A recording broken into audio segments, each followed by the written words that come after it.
It is graduation season, and this year's college grads are entering an uncertain job market, in big part thanks to, yes, you guessed it, AI. CNN Chief Data Analyst Harry Enton joins us now. He is very real. He is very not AI. A lot of people seem to be worried, though, about the economy right now, for good reason. You've got gas prices up. You've got prices of everything up.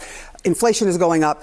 But what about students specifically when you ask them? Yeah, I mean, this is one of the big chief worries right now. If you're a student entering this job market, just look at this trend line. Undergrads who say finding a job will be hard. You know, you go back 4 years ago, it was just 43%.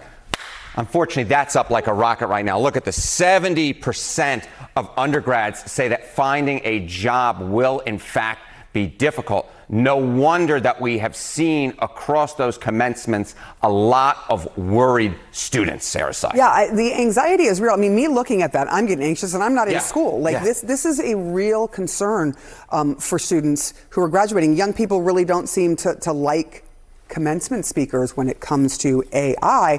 This tells you why, correct? This tells you a big reason why. And in fact, you can see it in the numbers, right? I mean, just take a look at those under the age of 30, among age 18 to 29, impact of AI in the number of jobs. Just 27% believe that AI will increase the number of jobs. Look at this number.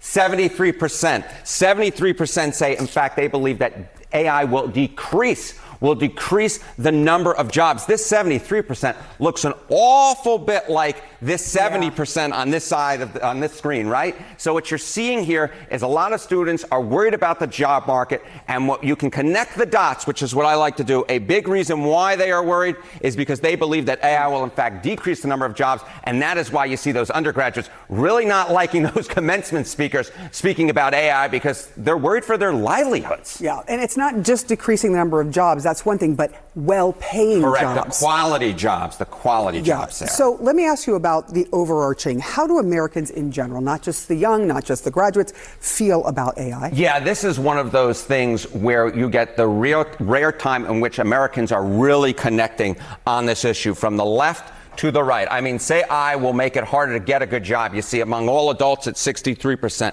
On the left side, you get 68%. In the middle, 68%. And even on the right, you get the rare trifecta, the left, right, and middle. The majority all agree that getting a good job will, in fact, become harder because of AI. And of course, the students are the ones who don't currently have the jobs, and that is why there's all that apprehension right now. So this is how they feel, but are they right when you look at the numbers of layoffs, for example, that companies have blamed on AI? Yeah, okay. So, you know, you can take a look at the Kalshi prediction market, and what is the chance that 2026 tech layoffs will exceed 2025, i.e. more than 447,000? You can see that it is a very clear. We are approaching percentages, probabilities that we very rarely ever get. And so to me, this is part of the picture where you got a lot of the fear, and the fear in this case is backed up by the numbers, at least initially. Of course, we're going to have to wait and see as we go down the road with AI. A lot of the proponents of it believe that it will, in fact, create more quality jobs,